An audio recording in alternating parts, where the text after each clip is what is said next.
Hello everyone, welcome to अध्ययन अध्यापन। मैं निभा आप सभी का बहुत बहुत स्वागत करती हूं और आशा करती हूं कि आप सब सुखी होंगे, स्वस्थ होंगे। तो देखिए, बिहार लोक सेवा आयोग द्वारा एक विज्ञप्ति अभी भी जारी की गई है और इस विज्ञप्ति में क्या लिखा गया है वो भी मैं आपको यहाँ पर बताने वाली हूँ।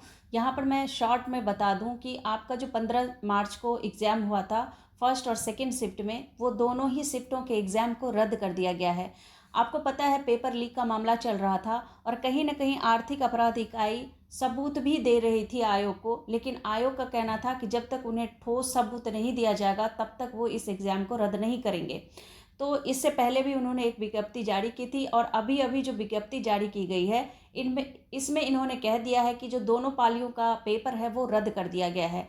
अब देखिए, यहाँ पर कहीं ना कहीं आर्थिक अपराध इकाई और आयोग के बीच में कुछ ना कुछ प्रतिद्वंद चल रहा था, जहां आप अपराध इकाई जो है, आर्थिक अपराध इकाई, ये इनका कहना था कि ये सारे सबूत हैं। पहले भी ये सबूत बता रहे थे कि उनका लैपटॉप बरामद हुआ है, चीटिंग किए जाने वाले जो आपके पेजेस हैं वो बरामद किए गए हैं। लेकिन यहाँ पर कहीं ना कहीं आयोग इससे बिल्कुल मुकर रही थी, कह रही थी कि ये ठोस सबूत नहीं है, पता नहीं चल रहा है कि इस पेपर लीक हुआ था कि नहीं लीक हुआ था।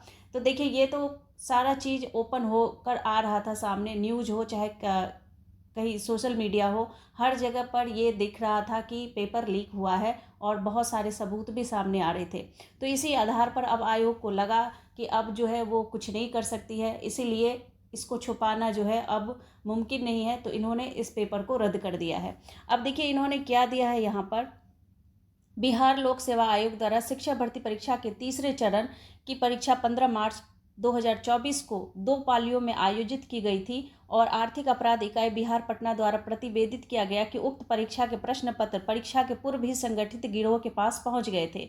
इस संबंध में आर्थिक अपराध इकाई बिहार पटना द्वारा विभिन्न धाराओं के तहत कांड संख्या इतना इन्होंने दिया है दर्ज कर अग्रतर अनुसंधान एवं विधि सम्मत कार्रवाई की जा रही थी। ऐसा आयोग का उस दिन भी कहना था जिस दिन इन्होंने पेपर लीक के मामले में इन्होंने विज्ञप्ति जारी की थी। उन्होंने कहा था कि जांच चल रहा है, अगर जांच में हमें और ठोस सबूत मिलते हैं तो इसको हम रद्द करेंगे।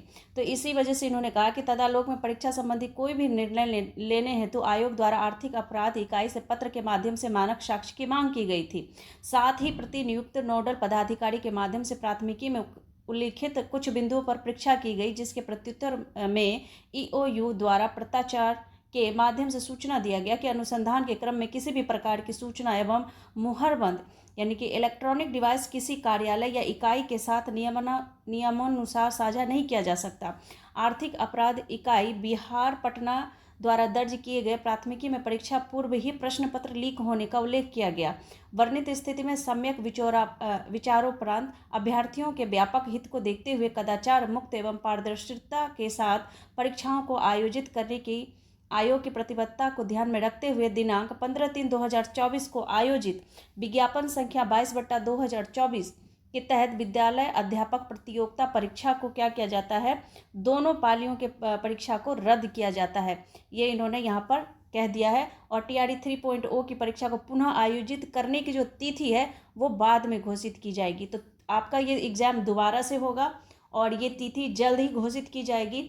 आप अगर टीआरई 3.0 से लेटेस्ट अपडेट चाहते हैं तो आप इस चैनल को सब्सक्राइब कर लीजिए, क्योंकि यहाँ पर आपको सही जानकारी दी जाएगी टीआरई 3.0 के संबंध में।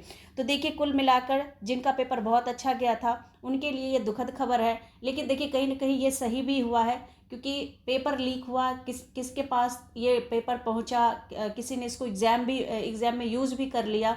अब इतना कुछ होने के बाद अगर इसको ये रद्द नहीं करती आयोग तो कहीं ना कहीं ये एक और ज़्यादा परेशानी का सबब बनता कि इन फ्यूचर फिर से ये पेपर लीक होने का मामला जो है और बढ़ सकता था। तो कहीं ना कहीं इस पर अंकुश लगाने के लिए ये जो फैसला लिया गया है आयोग द्वारा वो यहाँ पर बहुत अच्छा लिया गया है और आप लोगों को जल्द ही पेपर का जो डेट शीट है वो दे दिया जाएगा, बता दिया जाएगा कि कब आपको ये एग्ज़ाम देना है, किस डेट को एग्ज़ाम देना है।